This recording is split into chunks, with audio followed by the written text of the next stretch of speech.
time to complete the chapter number 12. Now, if you have any difficulty in chapter number 12, that you can ask me just now. If you have any difficulty. Which difficulty? Chapter number 12 I am asking about. Ratio and proportion. तो ma'am उसमें वो जो अभी हमने complete किया. Unitary method का ma'am एक बार unitary method नहीं पता है. मैम मेथड को नहीं होता, मेथड याद नहीं है. हाँ मुझे भी रहता है. तो प्रैक्टिस नहीं की होगी आप लोगों ने. Unitary method is the easiest one. Unitary method क्या बताता है कि आपको जो क्वांटिटी का अमाउंट दिया है उसमें से आप एक क्वांटिटी का अमाउंट पहले ढूंढो, चाहे वो नंबर ऑफ पीसेस में दिया है, चाहे वो कोई वेट में ग्राम किलोग्राम कोई भी वेट में दिया है, लेंथ में दिया है, किसी भी यूनिट में. जो हम यूनिट पढ़ के आए हैं, हम यूनिट्स कितने पढ़े हैं? कहाँ पे हो भाई? हम यूनिट पढ़े हैं लेंथ के, हम यूनिट पढ़े हैं वेट के, हम यूनिट पढ़े हैं कैपेसिटी के. लेंथ वेट एंड कैपेसिटी हम पढ़े हैं already in standard 5. But according to that जो भी यूनिट यूज करके जो भी रेट जो भी चीज का दिया है वो यूनिट से आप पहले वन यूनिट का वैल्यू ढूंढो, फिर जितनी भी क्वांटिटी दी है उसकी वैल्यू ढूंढो. That is known as unitary method. Okay ma'am. जैसे फॉर एग्जांपल एक बात ले लो. सपोज फॉर एग्जांपल ऐसा बोल दे आपको कि 5 लीटर मिल्क जो है उसकी कॉस्ट आपको मिलती है 200 रुपीज. ठीक है. ओके. सो पूछते हैं कि what is the cost of 125 litre milk. ऐसा ढूंढना है. फॉर एग्जांपल ये 125 लीटर मिल्क का कितना आएगा. तो directly what we are doing, directly आप रख देते कि 5 लीटर का 40 रुपीज है, 200 रुपीज है, तो 125 लीटर का कितना. उसके बजाय यूनिटरी मेथड क्या कहती है कि 5 लीटर मिल्क का 200 है तो 1 लीटर मिल्क का कितना. तो 200 को आप 5 से डिवाइड करोगे, रुपीज आ गया 40. ठीक है. अभी आपको यूनिटरी मेथड में एक और स्टेप आता है कि 1 लीटर मिल्क जो है इट इज कॉस्टिंग रुपीज 40. तो 125 लीटर जो मिल्क है what is the cost of it. So 40 multiplied by 125. This is unitary method. This is an example only. वैसे यहाँ पे मैंने ये लिक्विड मटेरियल लिया, मिल्क लिया. वैसे वेजिटेबल है तो ग्राम में आएगा, क्लॉथ है तो सेंटीमीटर मीटर में आएगा. मानी कोई भी चीज according to that unit it will be given and from that you people have to find out for a single unit amount और value and then you people have to find out the value of the given quantity. Okay. That is known as unitary method. Unitary method. Okay ma'am. Revision exercise जो मैंने दी थी वहां पे आप लोगों ने complete कर ली होगी ऐसा मैं एक्सपेक्ट करती हूँ. अभी जैसे क्लास खत्म होगा कल जिन जिन लोगों का काम बाकी था मैंने जहाँ जहाँ नोट लिखी है वो अपनी अपनी नोटबुक मुझे भेजेंगे. एक बच्चे को बोलूँगी उसके साथ मैं चेक करूँगी. कुछ भी बाकी होगा तो आपके पेरेंट्स को आज मेरा कॉल जाएगा कि आपके बच्चे का एक काम बाकी, क्योंकि मैंने बहुत सारे दिन आपको दे दिए काम करने के लिए. फिर भी अगर कल बाकी था, कल मैंने नोट लिख दी कि इनकम्प्लीट वर्क है.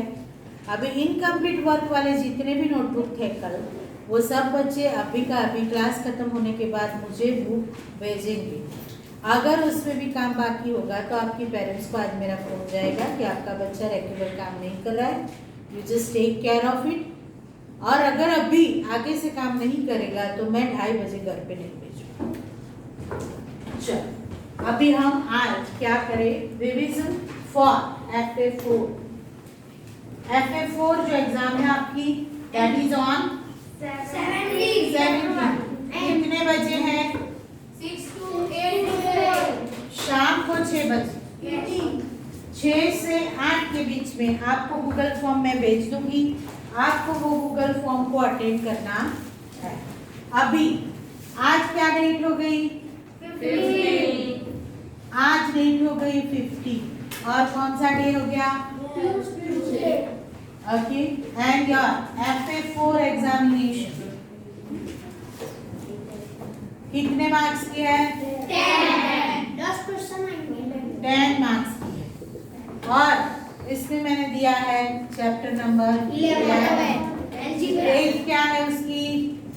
70 to 22. डे कौन सा आएगा?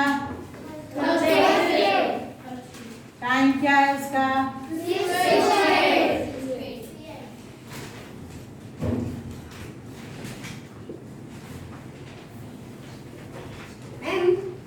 ना ये रेशियो प्रोपोर्शन का रिवीजन एक्सरसाइज नहीं करवाओगे? मैंने ऑलरेडी दे दी ना आपको रिवीजन एक्सरसाइज। सॉल्यूशन मैं आज पोस्ट करूंगी क्लास खत्म होने के बाद। जिनको कहीं पे डिफिकल्टी है they will check it out. मेरा बाकी है। अगर हाँ तो बाकी होगा तो वेट करते हो ना कि मैडम कब भेजे हमें कॉपी कर अरे दें। मैंने कि एग्जाम में दिया है आपको। क्या समझ नहीं आया? एग्जाम करने में सब तो शीर्षासन करो हर रोज। आप ही के क्लास के बाकी के बच्चों ने कर दिया, आपको क्या समझ नहीं आ रहा है? Many students which book I have checked yesterday they had completed that exercise. कितने क्लासमेट्स ने कर लिया? आपने ही नहीं किया, आपको नहीं समझ में आ रहा है। वो लोग भी वही क्लास अटेंड कर रहे हैं, वही टीचर पढ़ा रहे हैं उनको जिसको आप पढ़ रहे हो जहाँ पे। तो आपको क्यों समझ नहीं आया भाई? क्योंकि प्रेजेंस ऑफ माइंड नहीं है क्लास में। टीचर समझाते हैं ना तब आपका माइंड कहीं और रहता है, कुछ और काम करते रहते हो, इसलिए होता है। तो आज रिवीजन एक्सरसाइज का सॉल्यूशन मैं पोस्ट करूंगी। किसी को कहीं पे डिफिकल्टी हुई हो, पेन नहीं चली हो तो वो चेक कर लेना। फिर भी नहीं समझ में आता है तो you can ask me in my next period. Got it? I am talking about chapter number 12 की revision exercise ratio and proportion. अभी हम जो कर रहे हैं that is the revision of FA4 examination chapter number 11 and that is which chapter it is? Algebra. ठीक है? और according to our style, what we do generally when we revise the chapter, we discuss the point, the listed points at the end of the chapter, that what we have discussed. उससे हम शुरू करते हैं। चलो roll number 2 कौन है? खड़े हो जाए और फर्स्ट पॉइंट रीड करें। चलो रीड करो। I am talking about page number 242। 242 पे है ना what we discussed? नहीं ये तो 12 हाँ 242 ये। चलो शुरू करो। We look at present patterns of making and our other shapes other shapes using matchsticks. We learned how to write the greater general relation relation between the number of matchsticks required for representing or repeating repeating of one shape, the number of times a given shape is repeated varies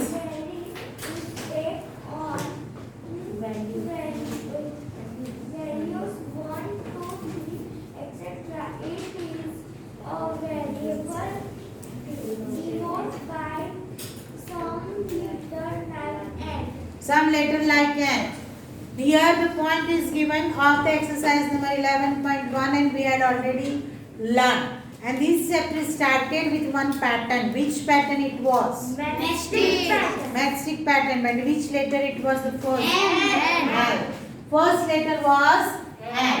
So what is the formula to find out this pattern? 2n. 2n. Because to make one L we need one matchstick. So अगर हम 2 L लेंगे, sorry 2 matchsticks. कितनी matchsticks चाहिए? 2 matchsticks चाहिए एक L के लिए। अगर 2 लेंगे तो 2 मल्टीप्लाई 2, 3 लेंगे तो 3 मल्टीप्लाई 2।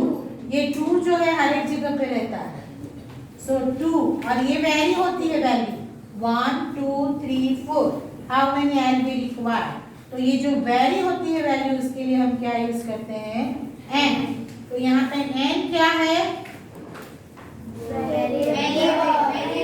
एन 2 क्या है, कांस्टेंट। तो ये दोनों बात हम पढ़े हैं। चलो कौन बताएगा कि सी का फॉर्मूला क्या आता है, सी मैम पैटर्न, सी की पैटर्न क्या आती है,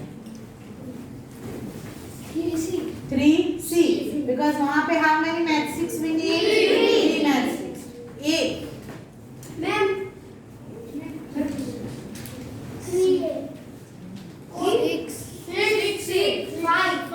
5A, 5 कैसे आएगा, 1 2 3 4 and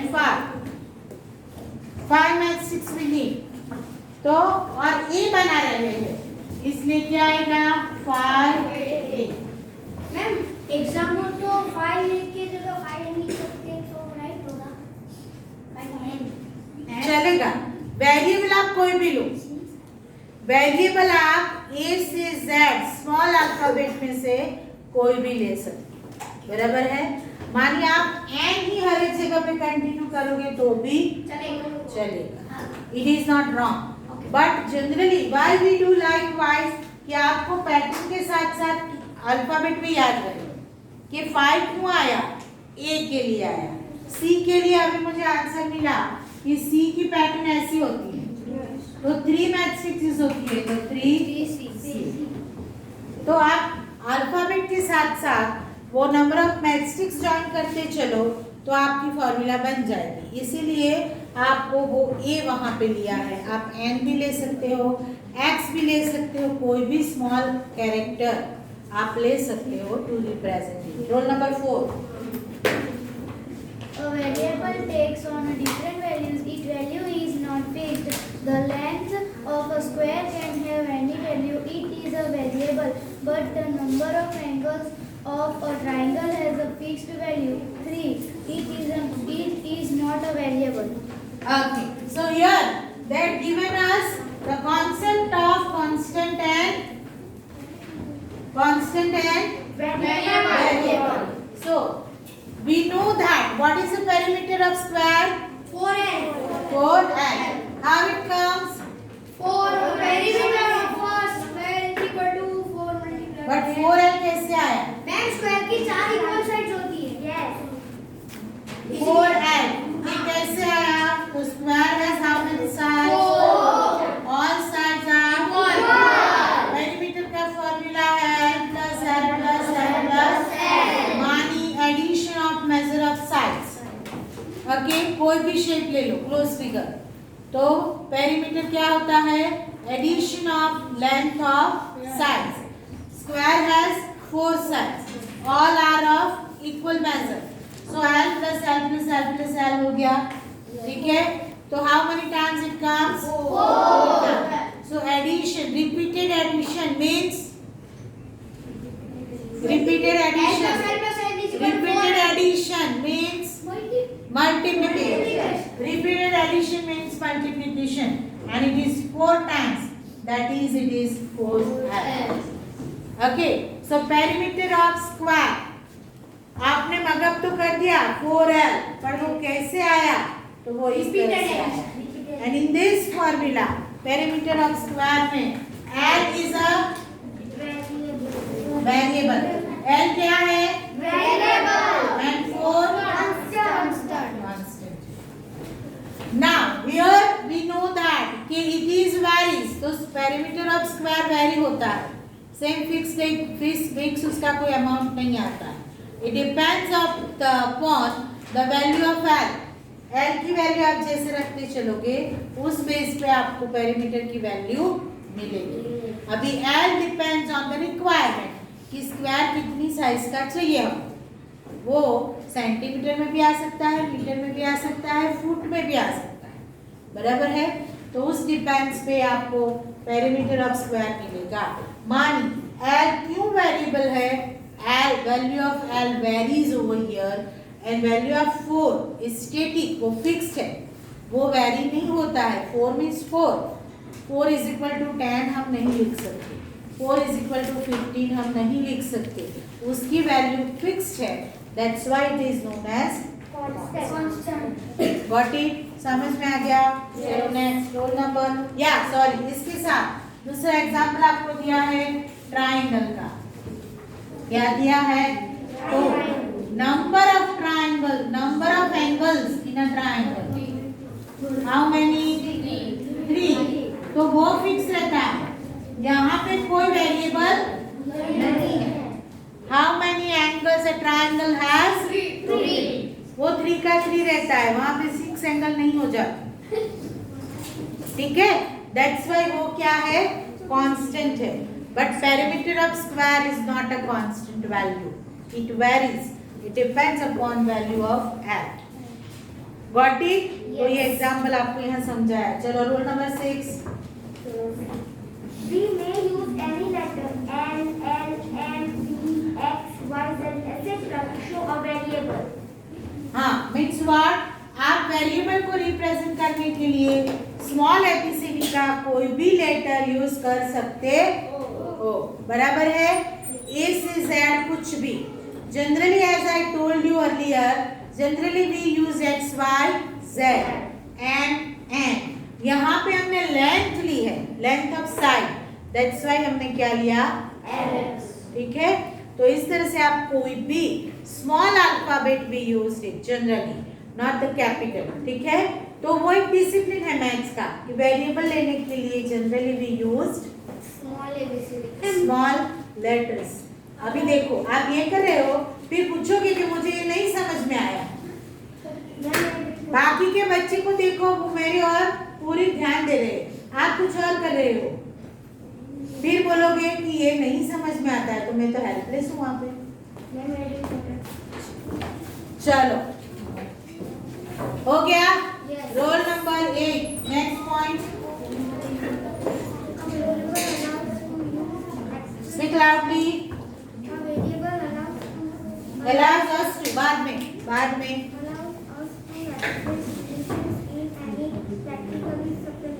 situation. Variable allows us to express relations in any practical situation. तो प्रैक्टिकल सिचुएशन की प्रैक्टिस हम करके आए हैं आगे के एक्सरसाइजेस में। क्या था वो? 2 लोगों की एज कंपेयर करनी थी, वो हमने किया, बराबर है? याद है ना आपको? सपोज मैं भी एग्जांपल लूं कि my father's age is 10 years more than my uncle. Okay, my father's age is 10 years more than my uncle. तो मुझे अंकल की एज पता होनी चाहिए, तभी मुझे फादर की मिलेगी। तो हम वहाँ पे ये सिचुएशन रख सकते हैं कि फादर की एज क्या आएगी। तो अगर अंकल की एज x years है, तो फादर की एज x plus 10 years आएगी। तो इस तरह से ये बात ये पॉइंट में बताई है कि variable allows us to express any practical situation. Okay, समझ में आ गया? चलो, साथ में सबको जाना था क्या? जाओ। चलो next roll number 10। Variables are numbers, although when value is not fixed, we can do the operation of addition, subtraction, multiplication and division on them just as in the case of fixed number. Using different operation, we can form expression which variable like x minus 3, x plus 3, 2n, 5n, 3/3, 2y plus 3. Okay, what it means? कि whatever the mathematical operations are there, how many basic operations are there in maths? 4. Which are? Division. We apply all these 4 operations on any number. Agree? Yes. Apply कर सकते हो? We can apply these operations together also with any numbers. हम addition, subtraction, multiplication, division एक साथ में भी एक expression में नंबर्स पे अप्लाई कर सकते हैं। अग्री हो? Yes. बराबर? Same way using the variable also we can apply all mathematical operations addition, subtraction, multiplication and division. And the examples are also given over here with the few this one x minus 3x plus 3 etc. Got it? वहाँ पे आपने देखा तो first में subtraction है, second में addition, then multiplication दो में है, then multiplication and addition both are there. 2y plus 3 क्या दिया है? 2y plus 3 मान यहाँ पे क्या है? multiplication, then क्या है? addition. तो multiplication addition together, got it? And then multiplication and subtraction. समझ में आया? तो यही बात है कि the mathematical operations which we apply on numbers can be applied with the variables also. Got it? समझ गए सब? चलो next whose turn is that? Roll number चलो रीड करो. Point number 6.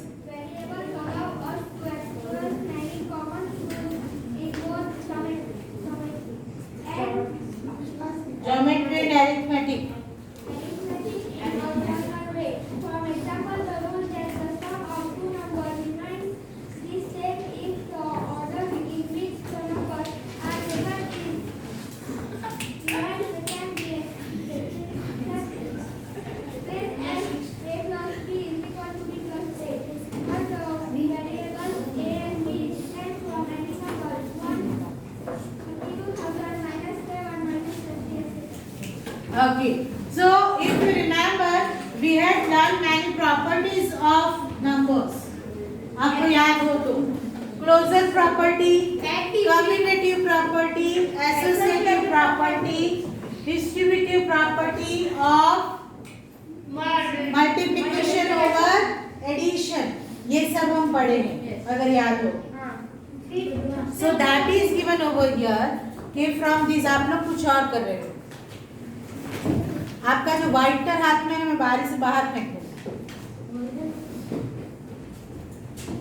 तो जो भी प्रॉपर्टीज हम पढ़े हैं those properties are also applicable on variable because if you have noticed तो variable represents basically numbers. Variable क्या रिप्रेजेंट करता है? नंबर्स. बट उसकी वैल्यू फिक्स नहीं है इसलिए हम वहाँ पे अल्फाबेट यूज कर रहे हैं. बराबर है. बट हर एक वेरिएबल की जब वैल्यू आप रखोगे तो it will be in the form of number. So जो भी प्रॉपर्टीज हम नंबर के लिए पढ़े हैं are applicable for variables also. इसमें से आपको ये एक एग्जांपल दिया है a plus b is equal to b plus a. So which property it is? Associative. Wrong. Which property it is? Commutative. Yeah, it is a commutative property. सारी बोल के जाओ. कोई एक नहीं एक का है ना. बराबर है ना. और मैडम ने अभी सारे के नाम बोले तो हम रिपीट कर लो तो इसमें एक तो मैडम बोलेंगे कि हाँ सही है. बराबर. तो a plus b is equal to b plus a. That is a commutative property. What it shows us कि एडिशन आप कोई भी ऑर्डर में करो रिजल्ट रिमेन्स सेम. अगर मैं यहाँ पे लूँ 5 plus 3 तो 3 plus 5 भी सेम आंसर देगा. ये भी 8 आएगा. That is applicable for variable also. That is known as कि ये प्रॉपर्टी जो है वो वेरिएबल के साथ भी एप्लीकेबल है. वैसे ही हम कम्यूटेटिव प्रॉपर्टी ऑफ मल्टीप्लिकेशन में भी कम्यूटेटिव लॉ एप्लीकेबल है. या a मल्टीप्लाई b करो या b मल्टीप्लाई a करो रिजल्ट रिमेन्स सेम. ठीक है. तो वो बात यहाँ पे बताई गई है. और स्टैंड फॉर एनी नंबर. मानिए जो वेरिएबल है a एंड b क्या है? वेरिएबल. तो variable stands for any number. यहाँ पे आप a एंड b की कोई भी वैल्यू ले सकते हो चाहे वो सिंगल डिजिट हो, नेगेटिव इंटीजर हो, पॉजिटिव इंटीजर हो और कोई भी नंबर ऑफ डिजिट्स हो. 2 हो, 3 हो, 4 हो, 5 हो. Because list of number is endless है ना. नंबर के लिस्ट का कहीं पे भी एंड नहीं है, इट इज एंडलेस। तो आप कोई भी नंबर का डिजिट यहाँ पे रख सकते हो, substitute of A and B. Variable की वैल्यू आप कोई भी लो, this rule will be applicable on it. Okay, चलो next question is roll number. An equation is a condition on a variable. It is expressed by saying that an expression with a variable is equal to a fixed number. Example, x minus b is equal to 10. Okay, so now over here it is given equation. Equation की बात की है। What is equation and expression के बीच में difference क्या है? बताओ। हम दो बात पढ़े हैं, expressions and equation। Ma'am expression, ma'am equation में है ना जो वेरिएबल होना चाहिए।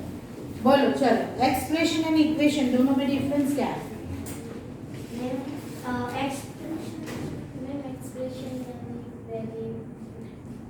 इक्वेशन मैम इक्वेशन में तो variable. What is the difference between expression and equation? बोलो। Ma'am is equal to this sign और इज इक्वल टू साइन और ABC equal to sign and greater no because ma'am equal to sign and alphabet equal to sign and alphabet variable number and equal to sign is an equation. Variable means alphabet. मैं पूछ रही हूँ कि what is the difference between expression and equation. दोनों words हम यही chapter में पढ़े। Ma'am equation is equal to alphabet. Ma'am ये एक्सप्रेशंस में है जो साइन यूज नहीं होती है। Yes. में होती है। एक्सप्रेशन में मैथमेटिकल साइन और कोई भी आ सकती है, लेकिन इक्वल टू साइन नहीं आती है। Equation word itself comes from the word equal। ये मैंने जब पढ़ाया था तो बताया था। Equation word itself shows us equality। Equality we can show with the equal to sign। तो जो भी मैथमेटिकल एक्सप्रेशन आप लिखते हो, वहाँ पे अगर इक्वल टू साइन आती है तो उसे क्या बोलते हैं? इक्वेशन।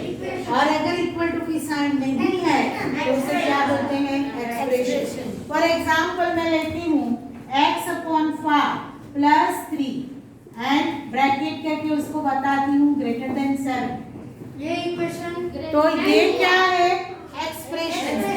बट यहाँ पे instead of greater than x/4 + 3 is equal to 7, ये इक्वेशन है। तो ये हो गया इक्वेशन।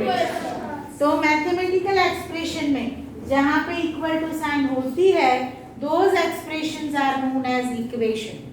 और जहाँ पे इक्वल टू साइन नहीं होती है, those are known as expression. समझ में आया? वो तो बहुत बेसिक बात है, वो भी भूल गए। ये चैप्टर में वो बहुत बेसिक बात है, वो भी भूल गए। चलो next question is that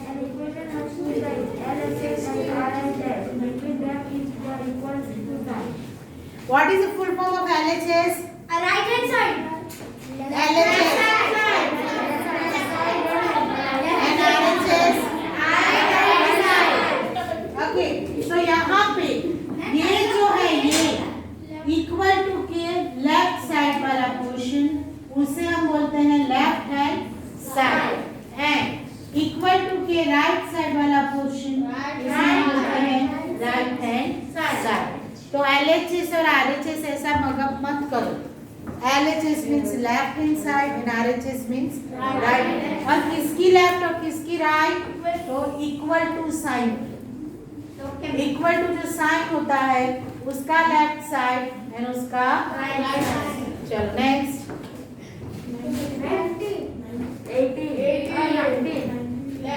18 left 20। चलो मैं वो पढ़ रहा है 20। अरे रुको, वो पढ़ रहा है। चलो speak loudly. Equation is equal to its RHS only for a definite value of the variable in the equation.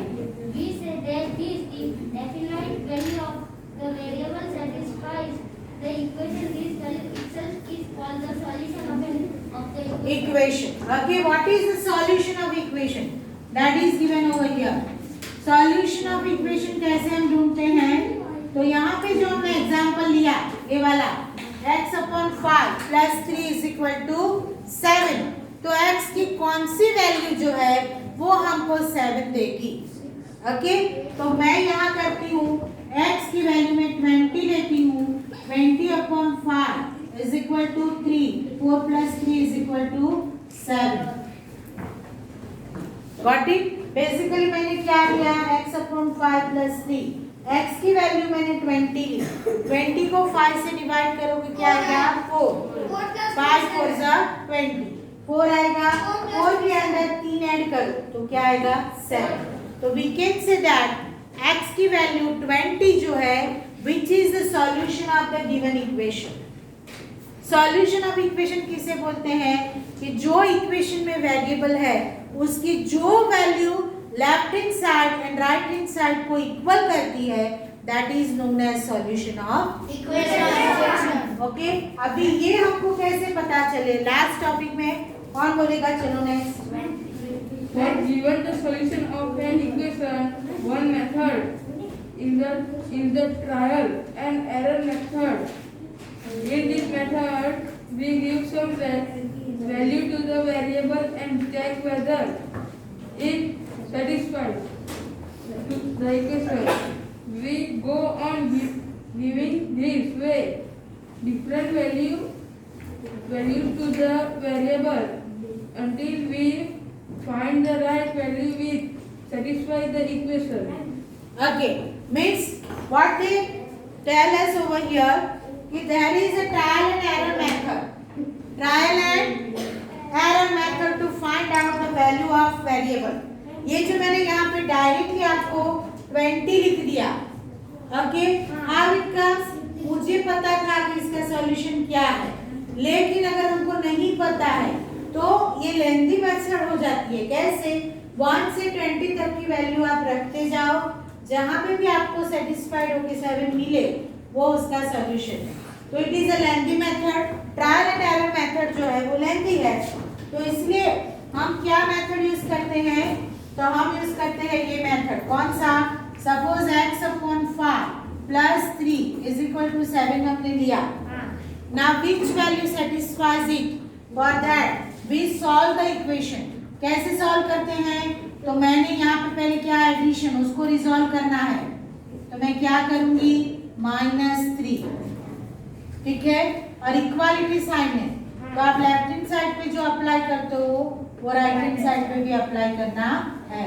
ये 3 कैंसिल हो गया, एक पॉजिटिव है एक नेगेटिव है. लेफ्ट हैंड साइड पे क्या छूट गया? x upon 5. Right hand side पे क्या आया? 4. 7 minus 3 क्या आएगा? 4. ठीक है, अभी 5 जो है डिवीजन में है, मुझे वो रिजॉल्व करना है, तो मैं क्या करूंगी? मल्टीप्लाई. 5 से मल्टीप्लाई करूंगी, राइट हैंड साइड भी 5 से मल्टीप्लाई करूंगी. यहाँ क्या हो गया? 5 कैंसिल. Don't go. यहाँ पे क्या हो गया? 5 कैंसिल. क्या हो गया? x. क्या आ गया? 20. x is equal to 20 gives us value 7 of right hand side. So solution of equation क्या है? तो solution of equation इस तरह से हम ढूंढते हैं. Now आज आपको देखो, हमारे पास 3 दिन है ये चैप्टर नंबर 11 को रिवाइज करने के लिए. एक बात बता दूं, बैठ जाओ. एक बात बता दूं, एग्जाम में जरूरी नहीं है कि 10 MCQ ही आए. कहीं पे ऐसे MCQs होंगे जहाँ पे आपको कोई मेथड करने की जरूरत नहीं पड़ेगी, आप क्विकली उसका आंसर ढूंढ पाओगे.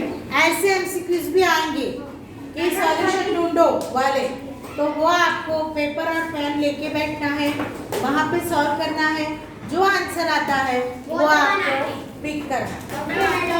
ठीक है, ये दोनों टाइप. अभी मैंने बोला don't move means don't move,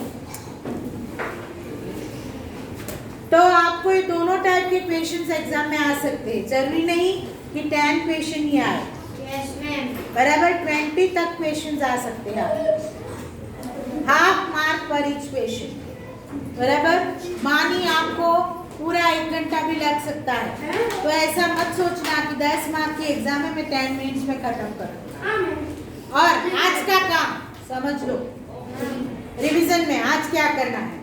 11.1 उसमें क्वेश्चन नंबर 1 है, उसमें A to G दिया है, A to G। यहाँ पे आपको मिनिमम 1 करना है, मिनिमम 1 क्वेश्चन सॉल्व करना है। ओके मैम, जगह पे जाओ। हाँ, 11 यहाँ पे 2 to 6 नंबर के क्वेश्चन है, उसमें से मिनिमम 2 क्वेश्चंस करने हैं। एंड 7 to 11 नंबर है, उसमें से मिनिमम 3 करने। Okay madam. और आज रात तक आप लोगों को ये सॉल्व करके उसका पिक लेके मेरे नंबर पे भेजना है। Now I am going to change my star. आज का होमवर्क रहेगा, आज रात को ही आपको मुझे पोस्ट करना है। मैम मतलब ये पूरा सॉल्व करना है। कितने क्वेश्चन हो गए? 3 + 2 5। ये तो 1 सेकंड का क्वेश्चन, बराबर। तो नोटबुक में आपको नए पेज पे ये रिवीजन करके लिखना है। रिवीजन ऑफ FA4 चैप्टर 11 कैसे करोगे? नोटबुक में आज की डेट लिखोगे, आपका नाम लिखोगे, डिवीजन लिखोगे, रोल नंबर लिखोगे पहले पेज पे, जहाँ से आप शुरू करते हो। माने मुझे पता चल जाए कि ये किसकी क्लिप है। समझ में आ गया? आज रात तक मुझे फिर 10 बजे भेजो, 12 बजे भेजो। मैं सुबह मैं 5 o'clock चेक करूंगी। जिन जिन बच्चों का नहीं आया होगा उनको मैं कल घर पे नहीं जाना।